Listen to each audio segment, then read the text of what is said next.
What's going on, everyone? Thank you so much for joining the What Do You Know with Joe show. I have three guests with me: Carmine Cafiero, Annie Kersey, and Alex Epstein with Purple Cherry Architects. Guys, thank you so much for joining me.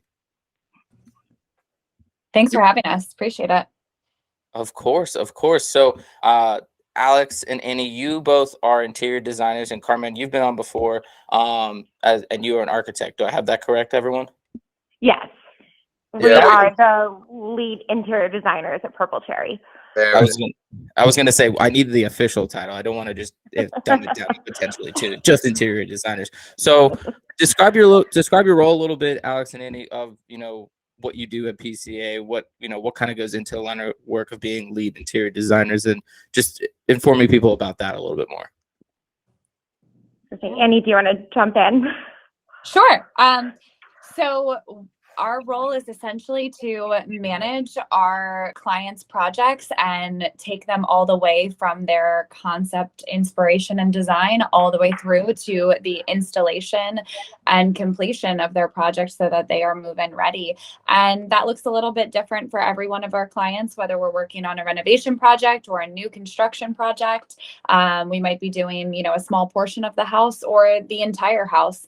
And so our goal is to create a inviting and comfortable environment for our clients that feels very curated and is a reflection of their personality. So we manage that process and manage the team underneath us. We have some amazing junior interior designers and interior admin staff that help support us so that we can do our job efficiently and make sure all of our orders are tracked and placed, and we get all the way through to that white glove delivery. Awesome. And Alex, how do you work hand in hand with Annie, or do you guys collaborate a lot together, or do you guys both handle, like, you'll have a project or Annie, you'll have a project, and Alex, you'll have a project? So we each manage projects individually, but because we are such a great team, we really do constantly lean on each other for support, and also just like to run ideas off of each other, just to be like, is this really crazy or is this going to look good? And or even it's like, if we're looking for an item and we just can't find it, it's like we're always treating each other and saying, okay, what is this great resource? Because somebody always has another thought. So it's always, we work really kind of simultaneously together. Gotcha. And so how does, as a whole, I guess, from what you guys do at PCA, how is that potentially different than other interior design firms? Yeah, we work very differently than other interior design firms. And I think that that's probably just a reflection of how we started and how we grew out of an architecture firm and expanded into an architecture and interiors firm. Because we were at the point where our projects were the caliber that they are when we really started the interiors division of the firm, we really took a different approach to the model of interior design. We basically bill our clients on an hourly basis for the work that we do. And by doing that, we provide our wholesale pricing to the clients. So that's really what makes us kind of stand out among a lot of other firms, is just our model. And that works really well for the client that is doing a major renovation or new construction project. So it kind of fits our clientele really well.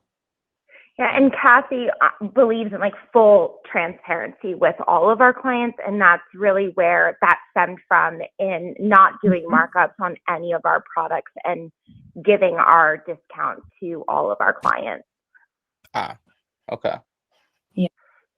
They're burying a little bit, Joe, because the type of discounts that they're talking about are so great that they actually encapsulate the fee that they have, the fee that Annie and Kersey have on the job to manage the job. So you'll hear Kathy talk about the numbers, pretty roundabout terms, but if there is $1.5 million of furniture retail job, Annie and Kersey are providing that same furniture at somewhere anywhere from half to 60% of that cost. So one point furniture package turns into something like $750,000, $850,000, which is still it's still a big six-figure number, but it's not 1.5. And in Right. that savings is all of the time that Annie and Alex took to do the job. So Mhm. in an opportunity cost sort of way that, most clients when they're working at that scale actually come out ahead. That's what I was going to say. I think when you guys are working with the clients, you guys do work with a little bit higher clientele. I mean, sure, it's like you said, it is a bit higher, but I mean, at the end of the day, that's still a significant. You are saving them six figures worth of money at the same time too. So that's oh yeah, we're easily saving them like 50, if not more percent, like off of retail costs. Right. If you're looking at it as a whole. Yeah. And it protects both the, the client and the process that they choose to go through this journey on, and us, because you might have a client that wants to be very involved in the process of the selections and takes more time to come around to their decisions. And you might have a client that's very hands off and trusting and just wants you to really present them with a full design. And those two camps take very different work efforts and lengths of time to get to completion. So our model really, allows us to fit whatever we need to for our client without trying to, put a number on how much time it's going to take us to do this without really knowing the client's, involvement up front. Mm-hmm. Yeah. And I think that, again, I can see how that would be, different in the aspect of, and I'm starting to connect how, things can work collectively as a whole, with working as PCA being also, a top interior design and having that differentiating factor than other interior design firms. Carmine, I know you had a piercing question next, but I do want to ask both of you, when you walk into a room, what are some of the things you dissect and break down, and maybe some of the things you first start noticing when you first walk into, either a new construction or just a remodel? What are some of the things you start notating to yourself? Oh gosh. It's hard to pinpoint it. I was going to say, I feel like I walk, especially if we're doing a remodel or if we're doing projects that are primarily really interiors, I start really kind of dissecting how somebody might be living in the space already. You kind of understand who they are and how they function. And then as far as new construction goes, I think we're always looking at different details that are in the room, really kind of trying to understand the real scale of the space. Because even though we work so much in Revit and we see everything 3D, there's nothing like actually being on site and seeing it for yourself. Yeah, I think whenever I'm walking into a space, and especially because so many of our projects are really about capturing those views of the property, that's a lot of times what we're looking for too, is going to be, what's that major focal point of the room? There might be multiple focal points of the room. We might have a fireplace, a television, but we also might have a view to the exterior. And so how are we going to combine the function of the room with the view and the, I guess the view that we're trying to achieve as well, and making sure that we're setting up the room aesthetically to capture both of those. And then also thinking about flow and its connection to its adjoining rooms, or, how you circulate through that space. It's all about the flow, for sure. You want to make sure things flow nicely. It's all about the flow. Absolutely. So, Annie and Alex, where do you guys grab your inspiration from? Are you constantly kind of checking in on periodicals? Do you have old contacts that from other places you've been before, that you've made previously, that are getting you here's what's coming up? What does that look like? Yeah, I always think this is such a hard question because inspiration is literally all around you all the time. Literally.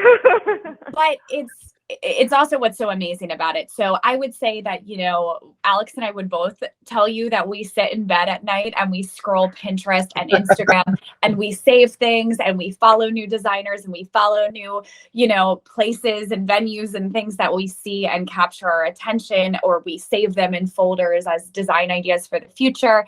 We're always sharing with each other new vendors that we come across. But I think we also, we do attend High Point Market, and I would say High Point Market's a very like inspiring place to go to. You're always seeing, the newest trends, what's edging on the latest design. So I think that's a huge inspiration point as well. And I think travel too, anytime you go somewhere new or you're going into a hotel or a new restaurant or things like that, there's always some very creative design ideas, I think, implemented in some of those places. So. Do you ever find like when you're just walking into like you just said, do you ever find when you're just walking into a restaurant or anywhere like that, you're just like, oh, I like that idea? Or do you ever find the time to just kind of just, is your brain always working like that, I guess is what I'm asking? You're always like looking and seeing like, oh, that would be good. Or I kind of like that. Yes. I was gonna say mine always is. I feel like I'll walk into different like hotels, different restaurants, even different retail stores, and see like the lighting that they're using or how a wallpaper might be installed. Just there's always something that is interesting and that really like you almost are like, okay, like that could be really cool in whatever project. So there's always inspiration. Definitely. Yep. I agree completely. I mean, everywhere you go, you're seeing something for both the positive and the negative. I mean, we see, the incredible ideas and the things that we would, say, oh gosh, let's make sure we never do that. That's also, I would say that's probably just as good too. The, hey, I like this a lot, or, oh, I would never put that anywhere in anything I do. I think that's just as important.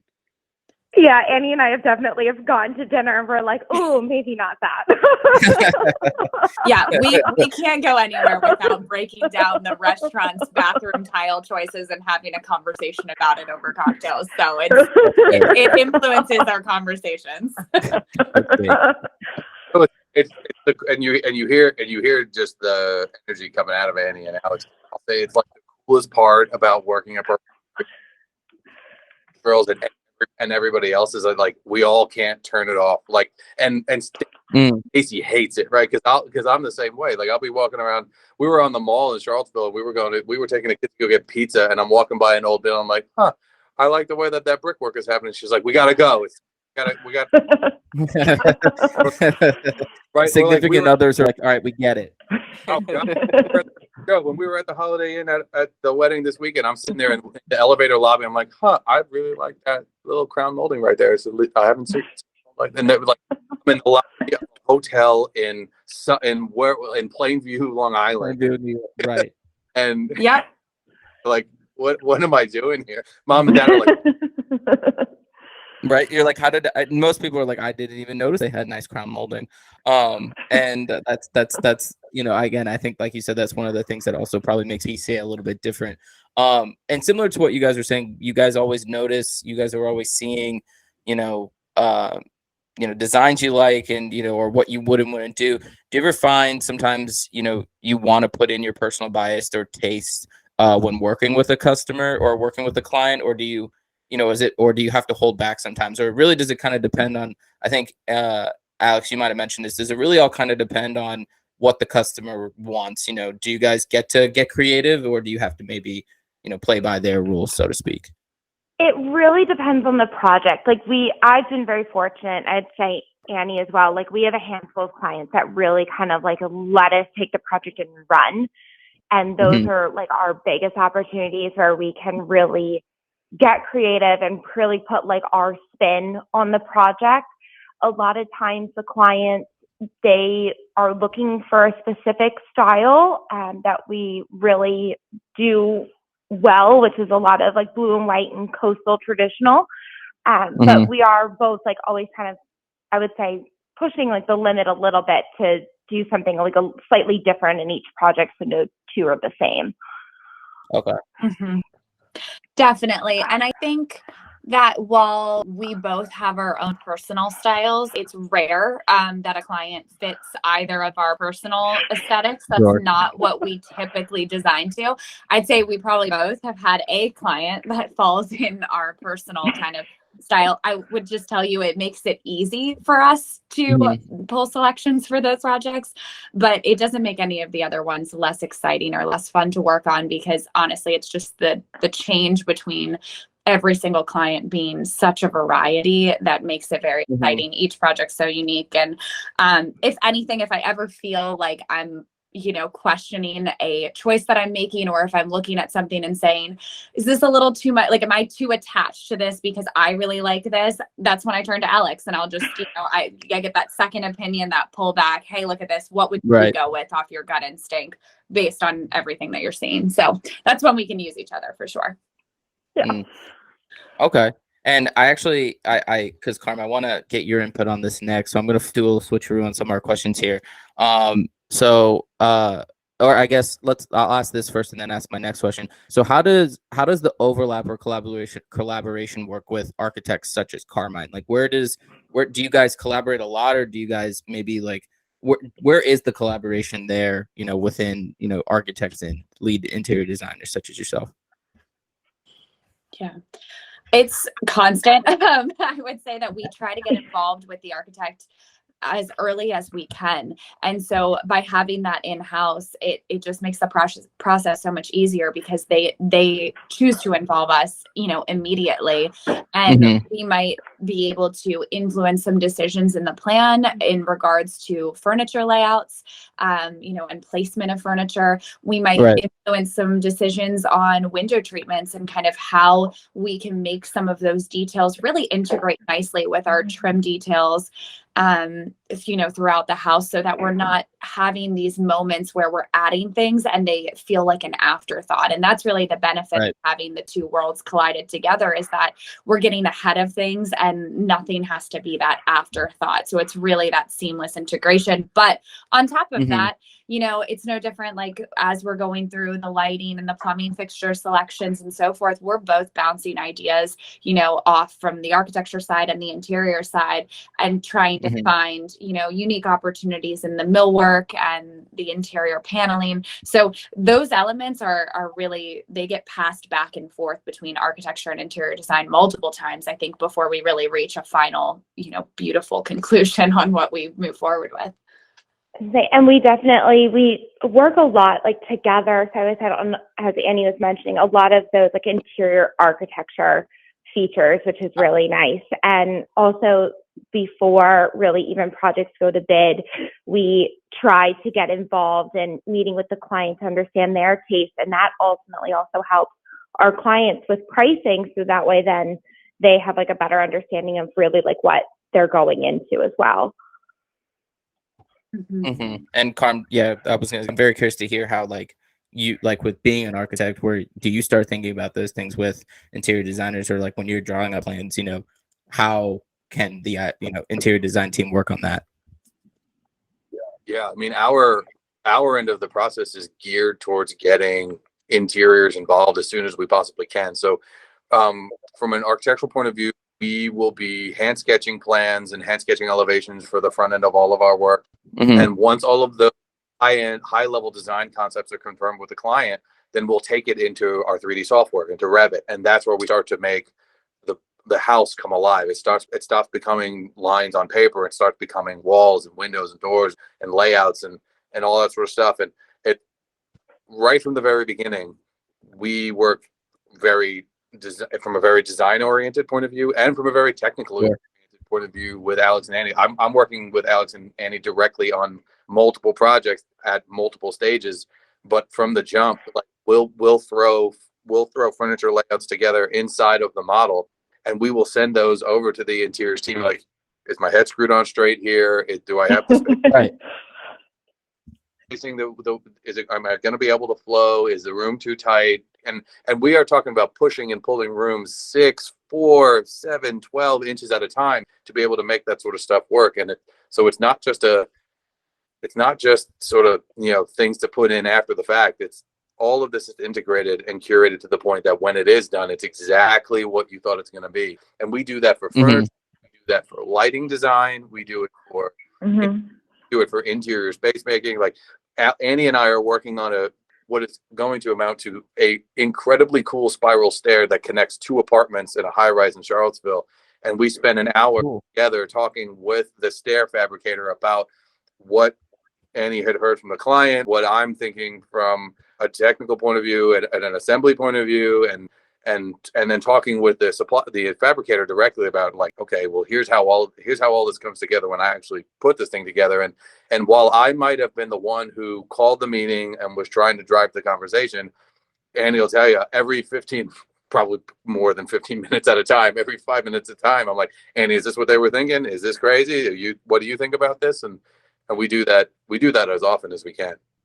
The collaboration's definitely there, and I think the more and more I ask these questions, the more I'm just hearing how integral each other are to the final product, and that, I think that's also probably another thing a lot of companies and firms can't do is say, hey, by the time we've sent you our project to bid, it's gotten all of everyone's inputs on it, from our architects to our ID team. Everyone was involved in this process, and I think that's what probably has led to more successes and more wins for PCA as a whole. As far as I think this probably varies from customer to customer or client to client. From you guys putting your stamp of approval on it, how long of a time frame do you think usually projects take to be done correctly?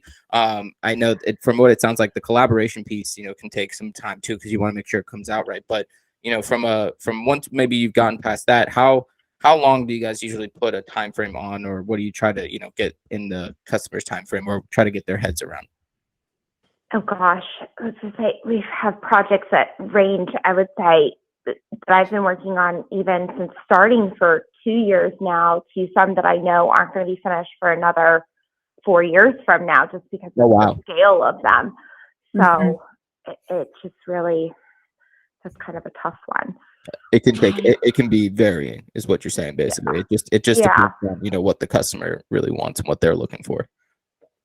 Absolutely. Yeah.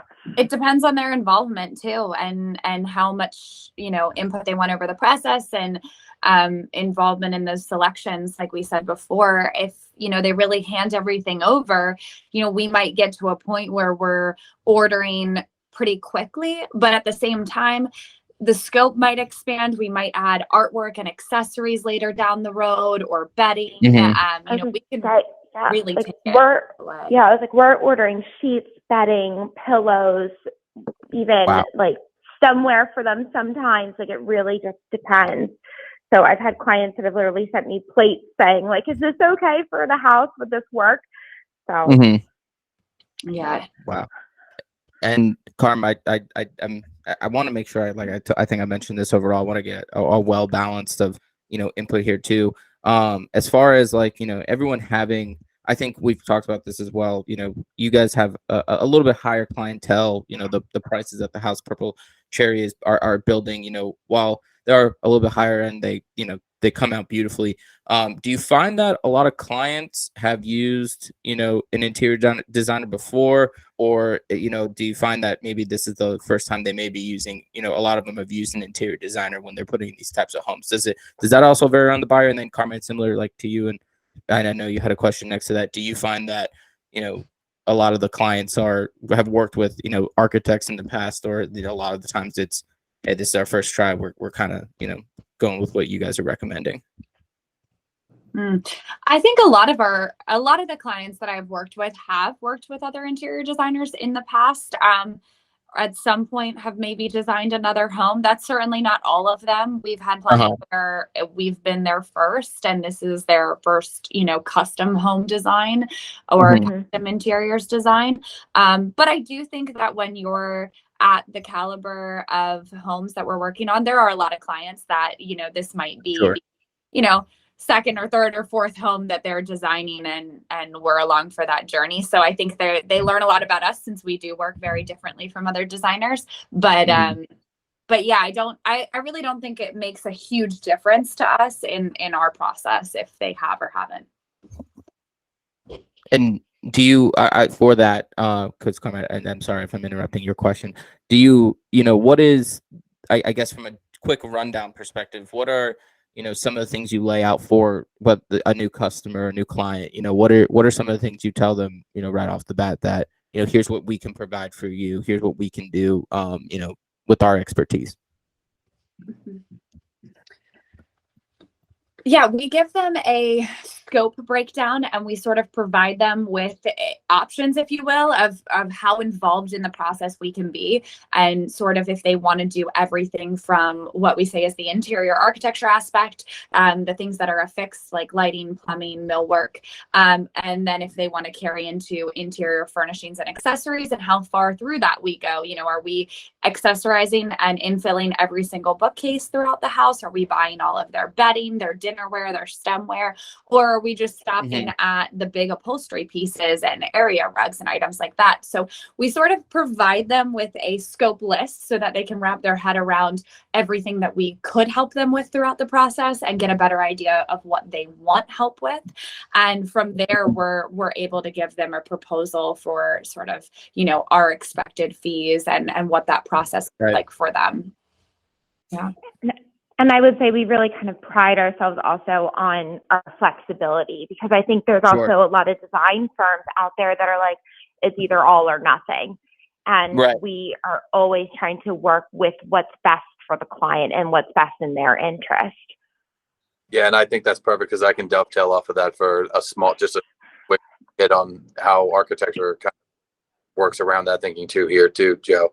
So, you know, Mark said it really well when we on the last episode. He said we're working with dream homes here, and we are really fortunate to work with some of the folks that we have where this is sometimes their fourth home. But sometimes these are folks that have retired and done well, and they sold a company, and this is the only time that they're going to do this, and they have a fixed budget, and they are sometimes aware, sometimes not aware of what the current climate is going to get them in terms of, you know, what they want versus what they can buy, right?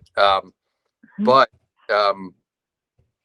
what we make sure that we do all the time is make sure that we have a really clear understanding of what's important to the client and how we can best serve to create that vision, right? To execute on that vision, because we can, and you hear Annie and Alex talk about it, they have a personal acumen, but their talent allows them to work across multiple different types of styles, and architecture is no different, right? So we can design in a range of forms and styles, right? But it's really about what it is that you as the client are looking for, right? So that's that more than anything else, outside of trying to make sure that we are identifying the best place for an orientation of the house, so we're leveraging the views, because most times that's the reason why people buy property.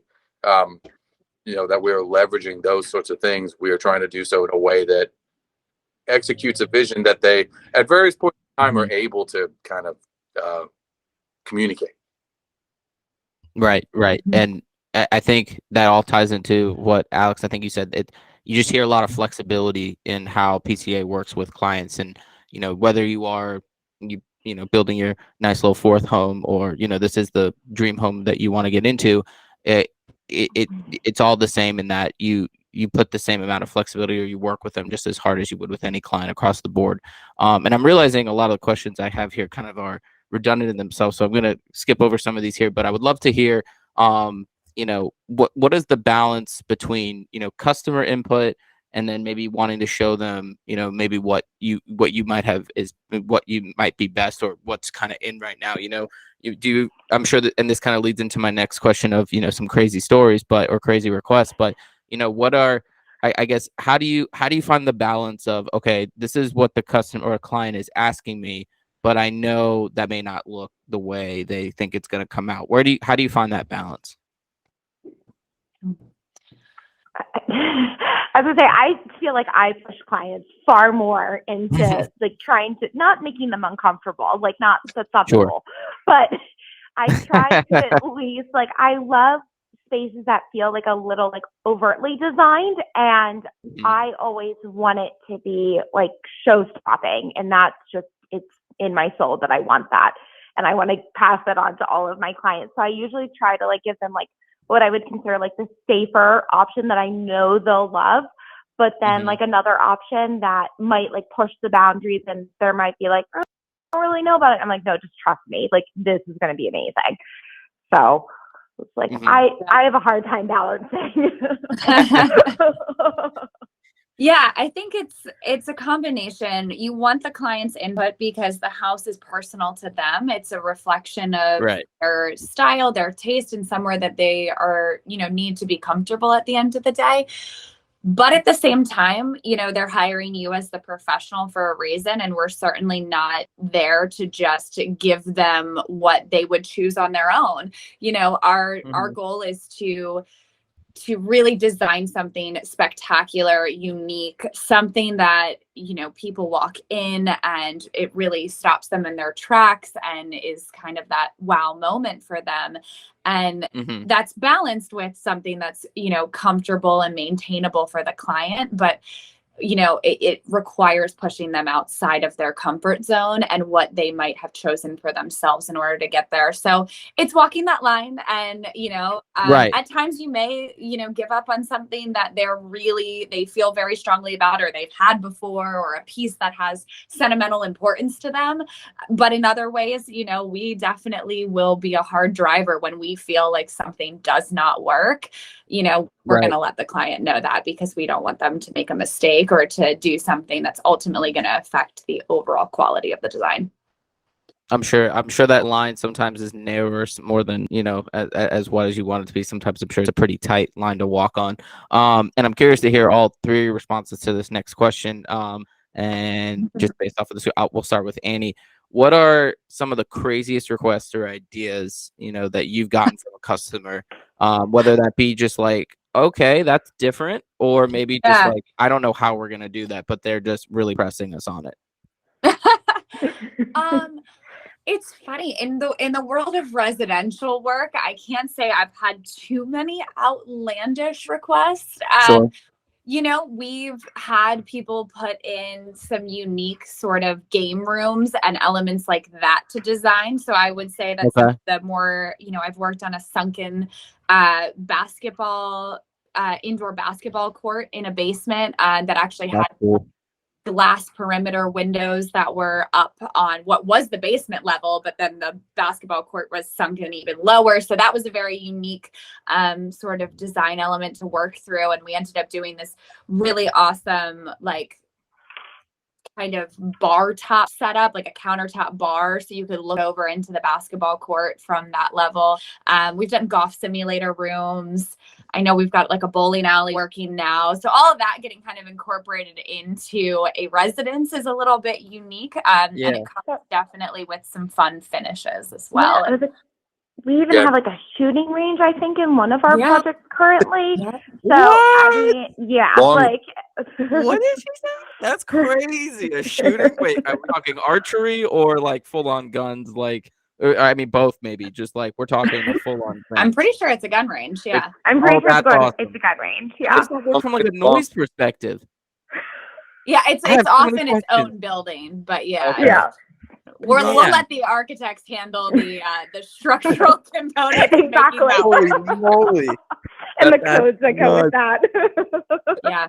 That being said, though, I do have a gun room inside of a house that is like a cabineted, cased, more decorative room for like a collector aspect. Definitely had some people who have wanted to sort of showcase collectibles. So this one related to that, which always brings in an interesting element of, protecting what's valuable from a safety standpoint, to other people coming in and out of your home. So you sort of have to make this aesthetically pleasing, but also safe and lockable solution. Yeah. Check out these guns for sure. Yeah. Oh man. That's nuts.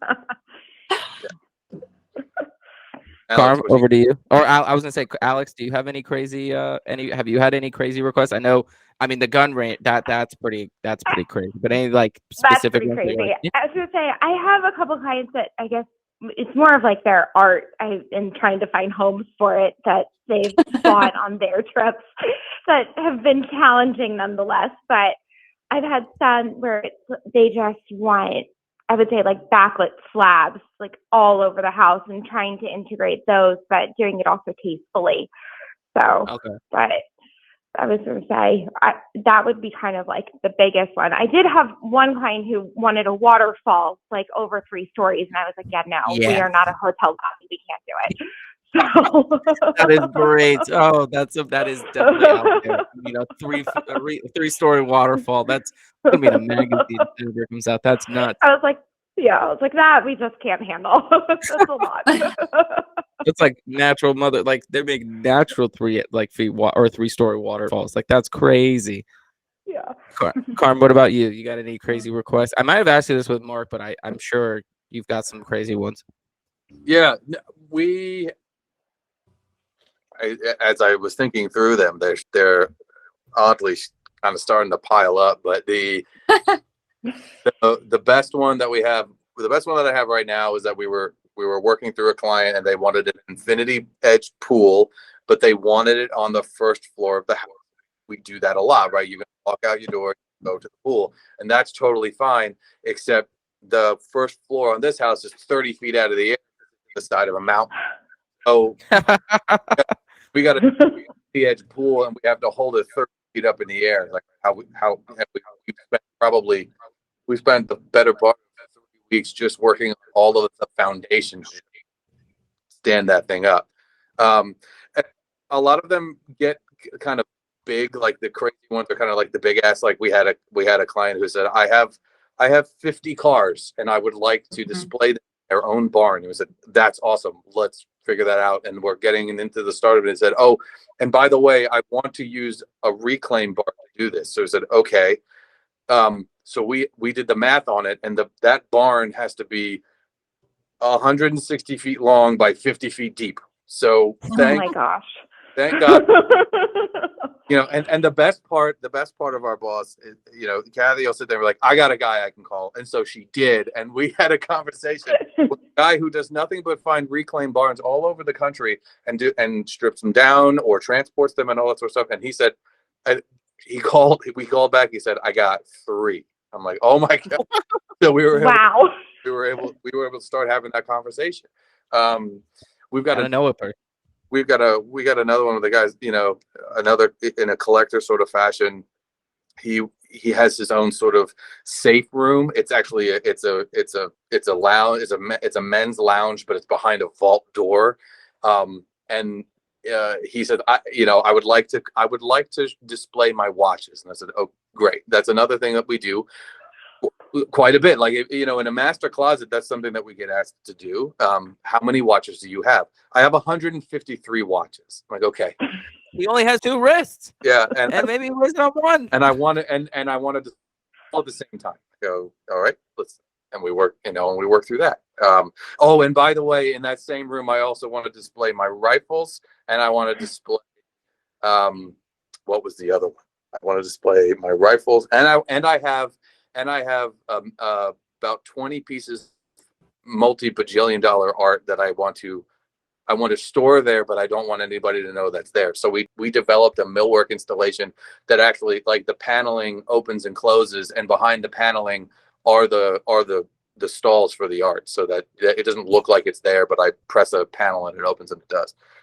He wants to have a secret Louvre in his house. Yeah, and those are the big ones. But I always want to bring home the fact that, so when we also work with clients who, I'm not going to say modest, but they do have more finite homes and budgets, and these folks, they have a beautiful property. It's in the middle of Hot Springs, Virginia. It looks out to this incredible view, and their house is kind of like a lodge sort of house. Alex knows who I'm talking about.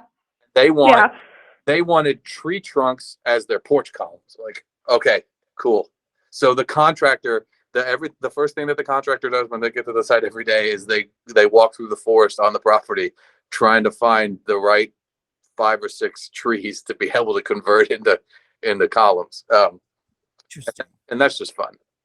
That's an interesting. I was gonna say that's such a unique request, and thank you all for sharing those, because that is, those are the kind of things you're just like kind of wrap your head around. You're like, first off, wow, I could never imagine having 153 watches, a sunken basketball court, my own private shooting range. Like that's just nuts. But now I kind of want to turn it over to you 3.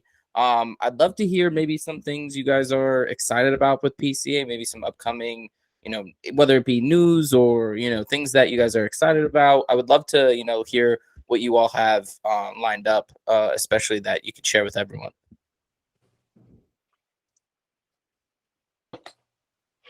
We'll start with let's see who we'll start with. Eeny, meeny, money, mo style. We'll start with Alex this time. Let's start with Alex. I was gonna say I wasn't sure like what we could share, couldn't share, but we do have like some exciting things that are like in the works that are coming through, and I think that's really going to be putting like PCA on the map, so to speak, and really kind of making us like nationally recognized, which is very exciting. And I know it's been really like a passion project with Kathy's, so that is kind of coming, but I don't know how much we can really speak to it as well. No, I get that. I get that for sure. Yeah. What about the? I guess, are you? Do you all get to go on? You guys had mentioned you were going somewhere. Are there a lot of I don't want to say like in my industry we call them like summits or like things like that. Are there a lot of like conventions or things of that nature you find yourself going to a lot of, or a way you collaborate with the top designers in the industry or things like that? Yeah. High Point Market is really our big twice a year market that we attend for interior design, and most interior designers attend. It's definitely it's massive in North Carolina. So we're heading there at the end of this week, and we will head there again in April. That's really kind of our twice a year biannual excursion, if you will. Otherwise, I would keep ourselves very busy with our clients, because we do, travel for clients as well, both locally and nationally across as needed. So I think there's, like Alex said, we have a lot of exciting stuff coming up. We've been pushing a lot of marketing and social media. I know we are releasing a new on the boards page for interiors, which is really exciting. We previously kind of had our completed projects on our website and some sort of in progress projects for the architecture, but we didn't really have in progress for interiors. So now we've got some really fun mood boards to kind of share with everyone. And I think that would be a fun way to see some of these projects that we've been working on for a couple of years, but obviously haven't gotten to the final install to be able to photograph yet. And those are so fun because it really shows really the cross that we do here, because the gamut of different styles is really fantastic that we're able to achieve. For sure. And High Point, I recognize that just from, sorry, Carm, I recognize that just from when I was down in school in North Carolina. That's a very nice area. I can imagine that being a very nice area for everyone to come together and get ideas. Carm, what were you going to mention?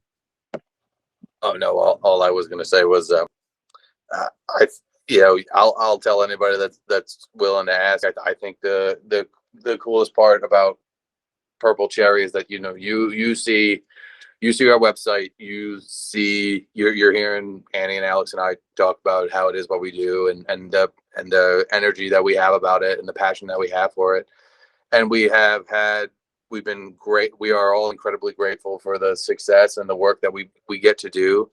But we are the most exciting part about working here is what's next, because we are just starting to scratch the surface of kind of pushing to that next level of exposure and what all the opportunities are from there, and to be able to do what we're doing now, and to be able to say that there's an opportunity to do stuff that's even bigger and better and badder is just it's so exciting, and it makes me get up and come to work every day with a smile on my face.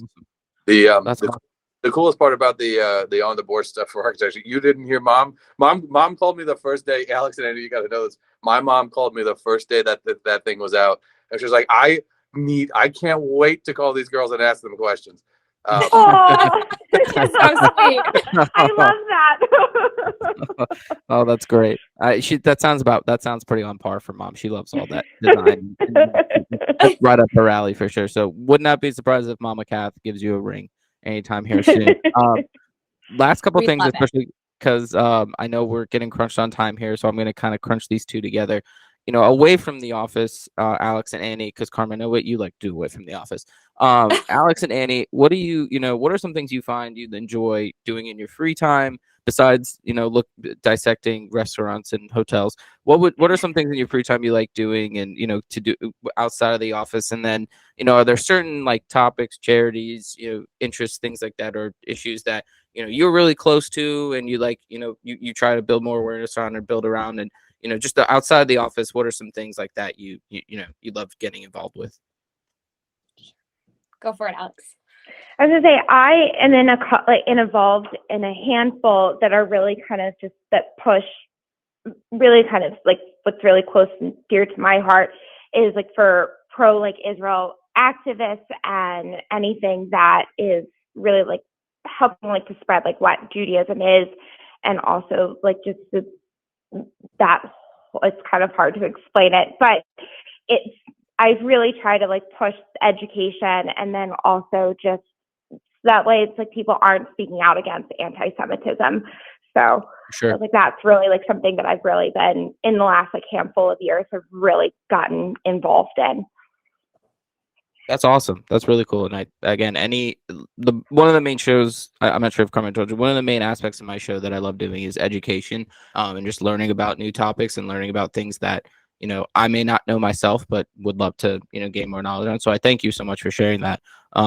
Annie, what about you? Yeah, I would say as far as causes, I am a huge supporter of our military. I come from a military family background. My husband's military. So my sister-in-law, she works for the Travis Manion Foundation, which is a fantastic foundation. So I would say that if anyone was going to look into something, I would appreciate it if they looked into that. I think they do a really incredible job of supporting those Gold Star families that have lost members overseas. So that's a foundation that's near and dear. And as far as my time outside, I also own a CrossFit gym. So I spend a lot of time working out and coaching classes outside of being an interior designer. Wow. And they are hard classes. Yeah. I bet. As much as I possibly can. Wow.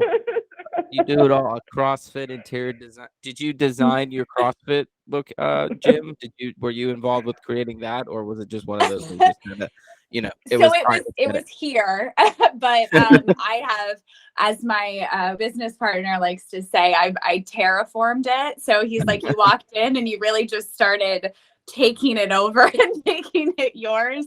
But I think it's good. I'm all about the marketing, and I think that the best way that you can, market something is really to compete with your local competition. And one of the best ways you can do that is to provide a nice environment and really great amenities. So I've personally gutted and redone all the bathrooms here and things like that. So That's awesome. That's really cool. And Carm, I'll definitely want to get you on this last one, but the last question I have, and again, we may not even air this portion of the question. We don't care about what I do. Well, yeah, I mean, I guess. All right, what do you like? What do you like to do? What do you care about? No, it's working kids mostly at the moment, but I did want to say, because I had thought about this, I had an answer. Yeah, let me hear. I've been getting a little bit more involved in UVA's Children's Hospital. Oh, cool. So Joe knows, our twins spent multiple weeks in multiple NICUs. UVA Children's Hospital was one of them, and they do a series of support mechanisms for families and for the kids that are there. They're called Jared boxes, so they're cool. Age adult books for kids to read while they're there. Extra clothing.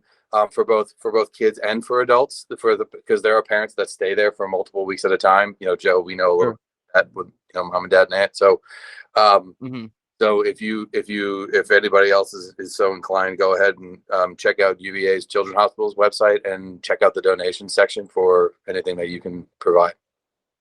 That's really cool. I'm really glad you shared that. That's something I definitely I think a lot of people will get close to, and a lot of people would love to, donate to. And thank you all so much for sharing your causes and what you're close to. Like I said, I just love learning about those types of things, and anything I can, get my hands on or, learn more about, I'm definitely here for.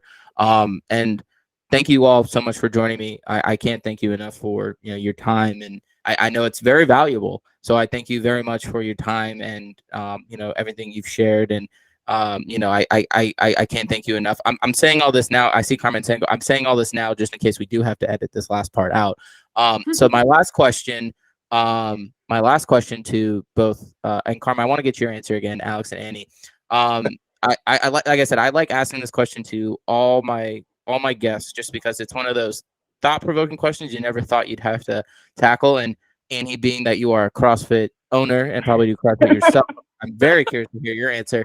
So I'm not sure if you all have seen the movie Step Brothers with Will Ferrell and John C. Reilly, but there's a scene in that movie where they pass a elementary school playground and a bunch of fifth graders try to fight them and take them on, and they get overpowered. But I'm curious to know, as I know you both probably are very strong and could put out a whooping. How many fifth graders do you think you could fight before they overpower you? And give us a little bit of the reason why. Oh man! I've been waiting.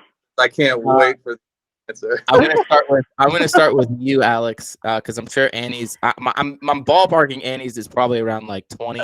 And I was like, Annie's is probably going to be a lot higher than mine. I was like, I kind of go from, I have 11 nieces and nephews, and I think that's where I top out. Oh, I get that. I can handle them. I think I can only handle up to 11. Pittsburghs are big nowadays too. They're not small. They're definitely built. You have to keep that head on a swivel. So I let answer. Annie, how about yourself? This is a hysterical question and definitely something I have never thought about.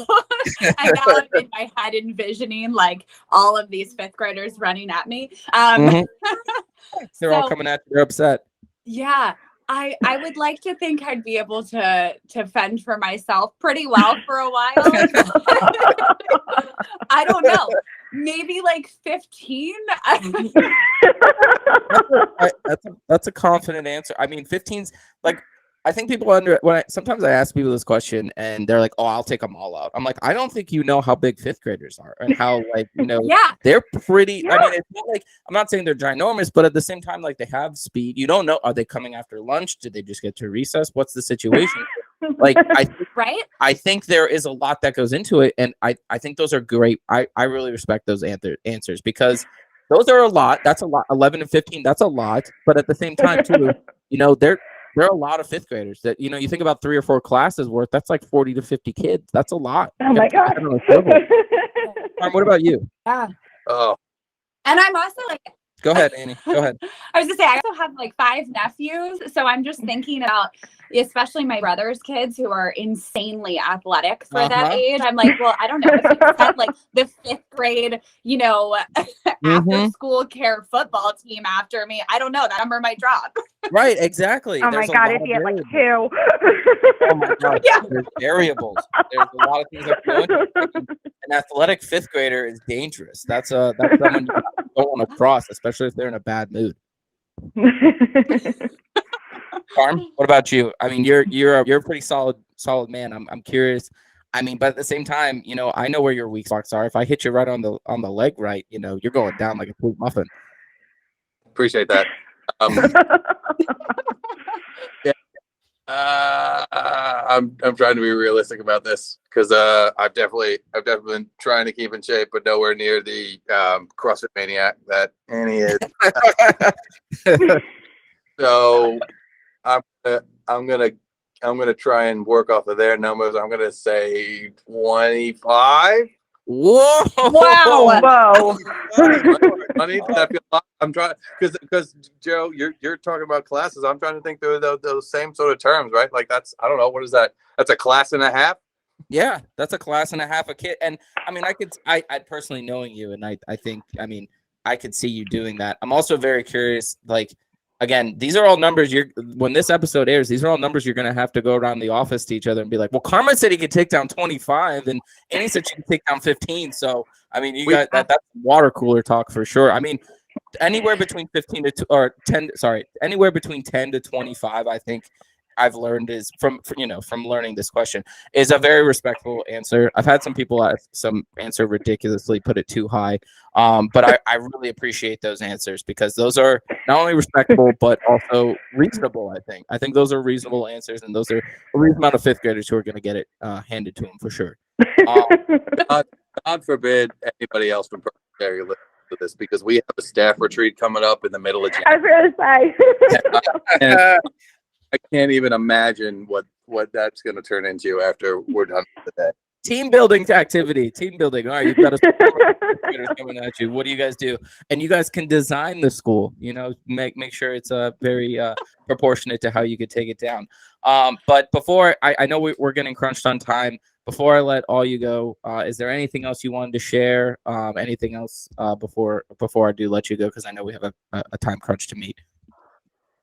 I was gonna say I don't know. No, I said I don't actually, but I do have to. I have to run actually, but I totally understand that, Alex. Thank you so much for joining. I really had a blast. Thank you so much for being a great guest and answering all my questions. And I'm very excited to learn more about the things that are important to you, as well as I think everyone will get a good understanding about what goes into being a lead interior design as well. So thank you so much for your time. Yeah. I was just going to say thank you so much for having us and for kind of just shedding a light on what we do at PCA. It's been a pleasure. And I think, we're so grateful for the projects we have and the clients that we get to work with, and are excited about every new opportunity that comes our way. So any way that we bring awareness to the firm, through our marketing and through things like this is very appreciated. So thanks for having us. Absolutely, Annie, of course. And as I say to all my guests, and again, I understand you guys have to drop. And you guys are now friends of the podcast. You're friends. I know you're close with Carmine, but anytime you guys want to come back on or speak more on it, I'd love to shed even more light on it, because I'm sure even though we talked about a lot, there's even more we could digest and even go even more down rabbit holes. So thank you so much for your time. I know it's very valuable, and you're always welcome to come back on. And thank you so much for joining me. I really appreciate it. Absolutely. Thank you. Of course. Carm, stick around for a sec, because I want to, thank you for helping me collaborate all of this. You have some more questions for you for sure. Just want to chop up. And I really do. I can't wait for the rest of, your peers and everyone else to hear this episode, because it was a lot of fun to record. So thank you so much for joining me, Alex and Andy. Everyone listening, go check out Purple Cherry. Go check out what it takes to be an interior designer. And again, just thank you so much for joining. I couldn't be more appreciative. Awesome. Thanks so much. Of course. Thank you so much. Of course. Again, Carmine, thank you so much for joining. I really appreciate that. And Alex and Annie, if you have to drop, I totally understand that. Totally. Feel free. You're ready to. You're free to leave whenever you would like to. I have Kathy yelling for my next meeting. So. Sounds about right. Yeah, I'm about to go with Carmine. I'm about to solve some stuff with him. So you guys are free to leave. Thank you so much for joining, and you're always welcome to come back on. Oh, thank you so much. No problem. Take care. Take care to you both. Bye. All right, bye. And Carmine, I just want to thank you very much for the listeners. For the Alex and Annie did just have to drop, but please go check out. Follow them. As I mentioned, the boards that you guys check out. That's really cool for everyone to get involved with. These are the backgrounds I want. We talk to a lot of cool guests. We talk to, every guest I think I've had on has been really cool. We talk to athletes, but these are also the backgrounds I love learning more about. Carmine, I think I've mentioned to you, architecture and interior design as a whole is something I think is interesting, and a true art and genius that doesn't get recognized a lot. So one, I want to thank you for joining me as well. You've been a great guest, and you've been a great part of this conversation. And two, thank you so much for helping me coordinate this with Alex and Annie. I couldn't have done that without you. Yeah, you bet. Anytime. This is, like Alex and Annie said, any chance we have to talk about what we do is just fun. So we'll do it whenever we can. Absolutely. And I'm calling this the sneakerhead golf of 10 minutes of post pod. I think first off, sidebar from everything we've talked to, just bringing it all back to sports. The Yankees are actually playing right now.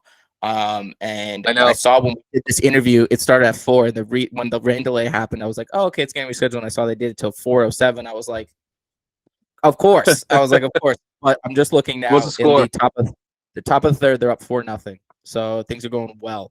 Quartet Nasty Nestor is pitching phenomenally. I'm glad, I don't even care if he comes on. He can be like my James Taylor. It's been a pleasure not having to listen to Bob Costas today so far. So I think he's just getting too deep into it all. But anyways, bring it back to Purple Cherry and everything. How'd you like the conversation? I thought it was a blast. I hope that you got a chance to hear both Annie and Alex's kind of similar but different personalities, and also Absolutely. how passionate they are for what they do, because they sleep and drink this stuff, and not in a way that ever goes over the head, because it never ceases to amaze me how much they know, and how much we talked about this a little bit last time on the episode with Mark, but it's the same thing for.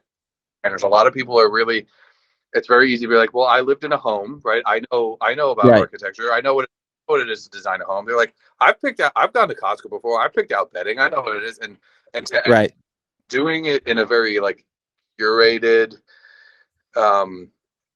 strategic sort of way, like design minded sort of way, is a completely different way of thinking about it. I have absolutely no no real expertise in any of that realm, and so to be able to get over to Annie and Alex, it's just, it's always a pleasure to watch it work. And I love being able to be a phone call away from her, like, hey, is this crazy? What do you think about this? It's a blast.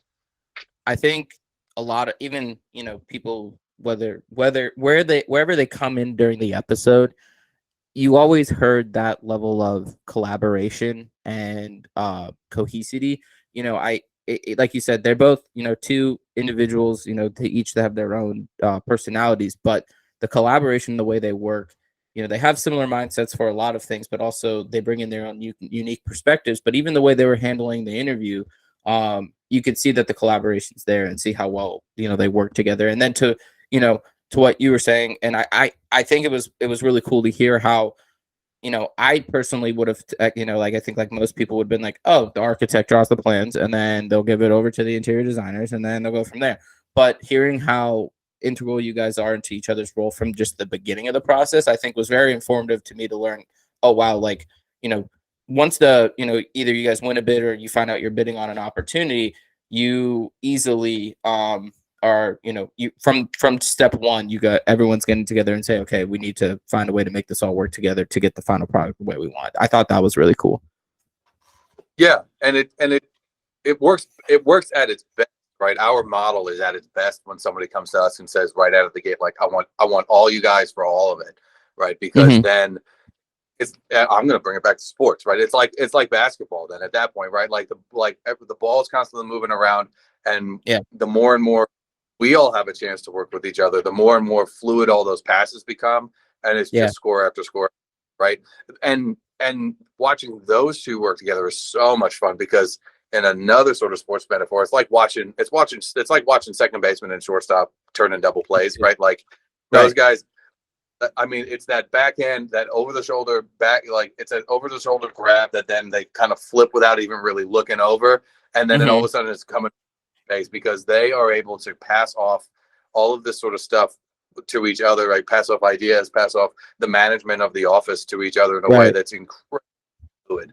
And they didn't sit there and talk about it, but they're managing something like over 60 active jobs at a time, right? And so that's an incredible amount of volume to be constantly having to kind of manage across people inside the office, from client to client, like keeping that memory going. Like, well, these are like, and they go from meeting to meeting to meeting, right? So from 8 to 10, we were having this conversation, and I got to flip that switch and go right to my 11 to 12, right? And I was just about to say too, I think also, it's impressive how, with so many, juggling balls in the air, you find time to still, one, Annie has started her own CrossFit gym, which is really cool. And even Alex has a lot of the causes that she's trying to raise awareness for. I think it's really cool that you get the same, while the topics might be different, or what the client's trying to bring might be different. you still get the authentic self of Alex and Annie of who they are, and I think that's really impressive in itself. And I think it's really cool that they bring that to every individual meeting that they go to. Last thing I guess I wanted to, before I let you go, because I know you've probably got either you've got to get back to the boys or you've got to get back to work. Is there anything else from a PCA, or I guess who should we talk to next as far as either integral pieces of PCA or architectures and interior designers, or what's another maybe aspect of the process that I think a lot of people would be interested to learn about? Purple Cherry specific or architecture and interiors in general? I see how it could be a double. I realize that question could have clarity. So I guess I want to say what's ever easiest to answer, but maybe a way of collaborating, something that's part of interior design and architecture, and something that you think Purple Cherry does really well. Maybe like outside of those two, like you mentioned, for instance, Kathy knows a lot of people, like a specific guy for the barn situation. What are other parts of I guess from like a contract? We didn't really get to talk to either contract. I guess learning about like the contractors maybe you work with, or select builders maybe, or that part of the job, maybe something like that. Yeah, I mean, there's a couple of groups up in like in the Northern Virginia area that you could reach out to, like CYK, and they do phenomenal work. Ilex Construction up both in Maryland and down by us do absolutely phenomenal work. Alexander Nicholson is another contracting group down here that we do some work with, that are just their craftsmanship and detail is astounding. Gibson Makerfield, Ed and Ollie, GME, if you go to their website, is it's run by 5 brothers who are this first generation of leadership after the guys that found it. That's and cool. They are some of the most genuine, honest people I've ever worked with on the contracting end. They feel so passionately about not only being good craftsmen, but just good people, and having an honest and real conversation with people, like with clients all the time. It's really cool. Yeah. If you could spare the time to grab Kathy for an interview, she has like the most astounding personal and professional story. One of the most. I mean, she's an incredibly inspiring person. That'd be cool. We talk about, you hear us talk about passionate people are passionate all the time, right? So you hear us talking about what we do, but we also get that energy from our boss. Like this 62 has probably more energy than all of us combined. Yeah. It's a force to be reckoned with. It's so much fun. There's another person in the office you probably saw come across Instagram at the same time that Annie and Alex were put out into the world from Purple Cherry. His name's Peter Guidetti. He's from Staten Island. He's our lead design architect. Oh, okay. Again, a man that is just full of incredible grace and sensibility, and he has just mountains and mountains of historical knowledge that he can. His understanding of architectural styles throughout time and across America, and then all of the history behind all of those styles, his levels of understanding are absolutely incredible. And I'm shortchanging. If we've got 30 people in the office and I just mentioned 4 of them, I'm shortchanging 29 others, because you could probably walk down the list of everybody here. They're all incredible people. But outside the world of architecture, if you're outside the world of Purple Cherry, if you're looking to kind of see what is out there for from a residential design sense, get out there on Instagram, because if you follow our page, if you go to our page, sure. Purple Cherry's liking, you're going to see who we're clicking through to follow all the time. Okay. There's a series of architects that we admire, that you can kind of through, a series of designers that we hold in a really high regard, and artists and everybody within the design world. Check out Kathy's Instagram page. It's full of incredible things. I definitely will be doing that. I easily will be checking out her page for sure. And I think that's again, that's definitely, I know it's a topic I find very interesting, but I'm finding that these are also topics and professions that people A are interested in, or B like maybe thinking about down the road. So I definitely want to tap into those, and I'll be reaching out to Kathy. That's definitely the next step for sure. But thank you so much, Carmen, for joining. That was awesome. I just wanted to say too, sorry, I don't mean to keep using Purple Cherry people or things as a spring platform to You other work stuff. there. But the cool part about checking out something like Kathy's page is it's about design in general, right? There's things from the National Archaeology Instagram page just about crazy buildings or imagery that they have come across or they're putting out. It's an artist that she found that's doing really incredible work. It's an incredibly inspiring mosque that she has found that's vibrant and has crazy geometric design. And it's a beautifully calming balance of things coming together in an interior design, just a room that somebody's posted recently. It's so wide ranging that like she can be a platform to just generally cool things that are out there, and that's really all I mean by it. That's really cool. No, I think it's all about perspective, and I think that's a perspective that a lot of people can learn from, but also relate to. Like you said, her energy and just maybe the way she thinks about things and the things she puts her hand on and kind of taps on. So I think that would be definitely something I know I'm interested in. I'm going to be going after. But Carmen, thank you so much for joining. I can't thank you enough. It's been super fun. You'll be coming back on for sure. But I can't thank you enough for helping me coordinate this. This has been awesome. Yeah, anytime. You let me know if you want to do another one. Go Yanks. Oh, we will. We will be. All right. Talk to you, Carmen. Love you. We're going to the outro.